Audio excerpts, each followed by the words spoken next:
باہر رشتہ دار خواتین آ چکی تھیں، زرق برق کپڑوں میں ملبوس لڑکیاں مسکراتی ہوئی پھولوں کی تھال تھامے بارات کے استقبال کے لیے مکمل تیار تھیں۔ ابا انتظامات کا جائزہ لے رہے تھے، اتنے میں ان کا فون بجا۔ انہوں نے موبائل نکال کر دیکھا تو اسکرین میں طلال کا نام جگمگاتا ہوا نظر آیا۔ السلام علیکم طلال بیٹا، کیسے ہیں؟ انہوں نے گرم جوشی سے پوچھا۔ میں ٹھیک ہوں، آپ بتائیں تیاریاں مکمل ہو گئیں؟ کسی قسم کا مسئلہ تو درپیش نہیں؟ طلال کی آواز اسپیکر میں گونجی۔ الحمدللہ، سب تیاری بہت اچھے سے ہو گئیں۔ وہ جو آپ نے قدیر نامی بندہ بھیجا تھا نا مدد کے لیے، اس نے تو مجھے کچھ کرنے ہی نہیں دیا، سب بھاگ دوڑ اسی نے ہی کی، وہ مسکراتے ہوئے بتا رہے تھے۔ چلیں یہ تو اچھی بات ہے، میری موسیٰ سے بات ہوئی تھی، وہ بس پہنچنے ہی والے ہیں، کوئی بھی مسئلہ ہو تو قدیر سے کہہ دیجیے گا۔ کیا مطلب، آپ اس کے ساتھ نہیں آ رہے؟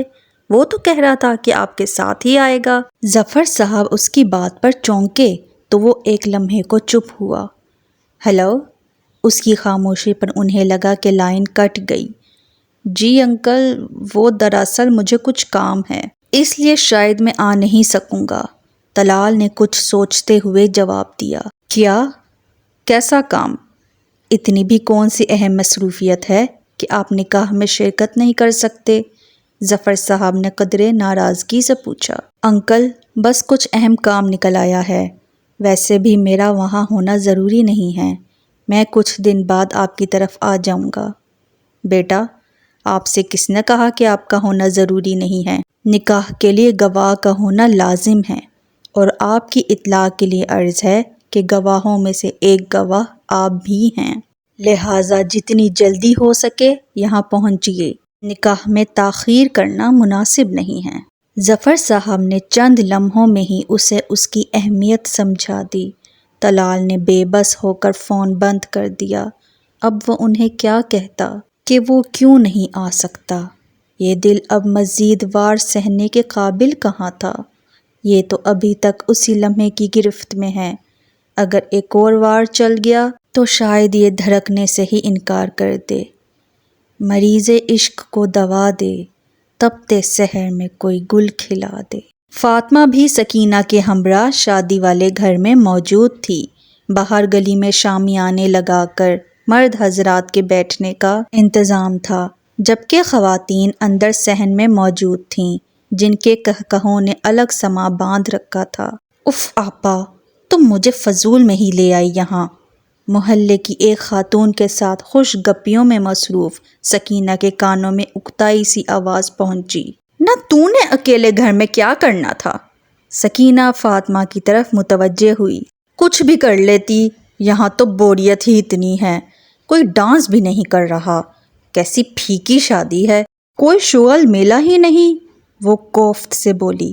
سادہ نکاح کی تقریب ہے، نکاح کے بعد کھانا اور اس کے بعد رخصتی ہے، بس۔ میں اتنی دیر یہاں نہیں بیٹھ سکتی، ارسلان بھائی سے کہتی ہوں کہ مجھے گھر لے جائیں۔ فاطمہ بد مزہ سی کہہ کر چل دی، جبکہ سکینہ اسے پیچھے سے آواز ہی دیتی رہ گئی۔ سامنے ہی اسے ارسلان محلے کے چند لوگوں کے ساتھ کھڑا ہوا نظر آیا تو وہ اس کی طرف بڑھ گئی۔ ارسلان بھائی، اپنے نام کی پکار سن کر وہ پلٹا تو پیچھے فاطمہ کو کھڑے پایا۔ کیا ہوا؟ ارسلان اس کے پاس آیا۔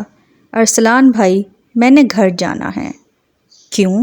ابھی تو نکاح بھی شروع نہیں ہوا۔ وہ حیران ہو گیا۔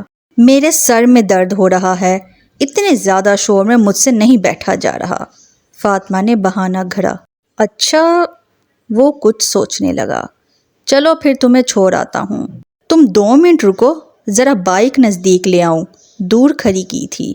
ارسلان بائک لینے چلا گیا تو وہ بیزار سی یہاں وہاں دیکھنے لگی کہ اچانک ہی سامنے کا منظر دیکھ کر ٹھٹک گئی۔ یہ تھی اداس آنگن کی قسط نمبر 37۔ ملتے ہیں نیکسٹ ایپیسوڈ میں۔ اللہ حافظ۔